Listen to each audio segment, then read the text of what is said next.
Game of Thrones fans might like to imagine themselves taking up arms with the Starks or joining Daenerys Targaryen's eclectic squad.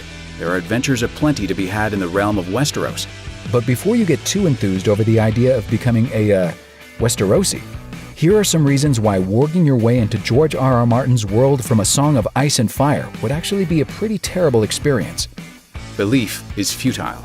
Choosing a religion is always tricky, but in Westeros, the implications of picking who to worship are far more complex than they ever could be on Earth, because pretty much every faith has been proven true, and yet they all conflict with each other. Take, for example, the fact that the Lord of Light's followers relish any chance to prove their god's existence by burning or resurrecting pretty much everyone they come across. Between Melisandre's secret crone body and Jon Snow's second life, there's no doubt something real is happening there. Then there's the drowned god, who's proven that what is dead may never die, at least sometimes. Just ask Euron Greyjoy about how that works. And we also know the old gods are valid because of whatever the hell is going on with Bran Stark and his newfound bird powers. So what can you do? Choose the Lord of Light and you'll anger the drowned god next time you're at sea. Go for the drowned god and you might incur the wrath of the old gods. It's an endlessly vicious cycle of power from on high that makes even the Iron Throne's occupation look stable. Making matters worse is the fact that a lot of those religions require human sacrifices. If you're a commoner, or in some cases even a princess, you could easily find yourself on the chopping block or the pyre. Yikes. No fun in the sun. It's fairly common knowledge that seasons can last for multiple years in the world of A Song of Ice and Fire. Westeros has been enjoying one of the longest summers in living memory by the time Game of Thrones picks up. But as we've so often heard, winter is coming. The running theory is that the longer a summer lasts, the more brutal winter will be. So forget relishing in the sparkling sunshine with the kids. In this world, good weather is nothing but a bad omen. Talk about a killjoy. Snail mail with wings. Westerosi magic might be awesome at times, but everyone's reliance on ravens to carry messages to and fro is about as antiquated and ridiculous as it gets. Contacting someone across the Seven Kingdoms isn't like it is here. You can't just text your best friend a quick update and call it a day. You have to handwrite your notes using quills and little scrolls and pray to whichever god you chose a few minutes ago that the raven you've chosen doesn't crap out mid-flight or get intercepted by a nosy spider. Just think about that next time you get frustrated over having 1 bar of reception on your phone, huh? Communicable disease. Here on Earth, we might have valid concerns about potential outbreaks, but it's nothing like what the Westerosi face. Just ask Jorah Mormont how fun it is to come into contact with a stone man and start showing symptoms of grayscale. The cure for that, as we've seen, is not very pleasant.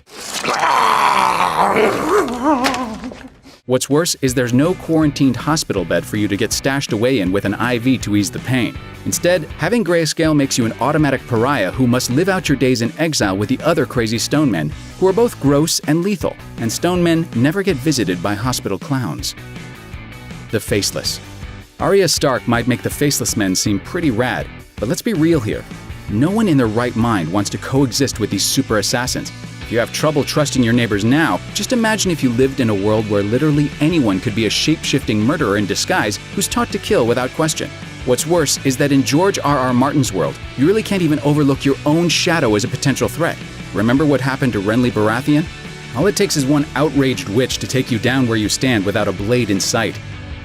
Snow's no. Being born out of wedlock in modern times isn't a big deal. When it comes to families nowadays, who's to say who's illegitimate anymore?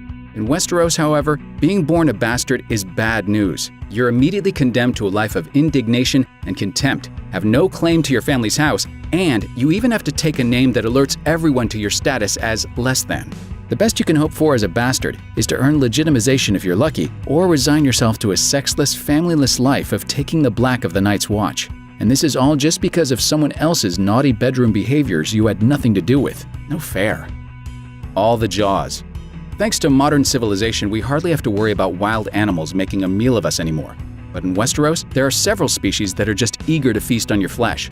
Among the fabled creatures that have been confirmed to exist in the books and show are dragons and direwolves, each of which has its own unique way of bringing you a grisly and untimely end. Dracarys. And let's not forget about all those White Walkers lurking on the other side of the wall that would be all too happy to turn you into a snow zombie. All it takes is one wrong turn of the horse, and you've got a good chance of coming face to face with something that's crawled out of your own nightmares. Oh, and as a bonus, your own pets can be taken over by skin changers, so even your most precious fur baby can suddenly find itself inhabited by some maniacal wildling who wants to kill you. Sleep tight, kids. Thanks for watching. Click the grunge icon to subscribe to our YouTube channel. Let's check out all this cool stuff we know you'll love too.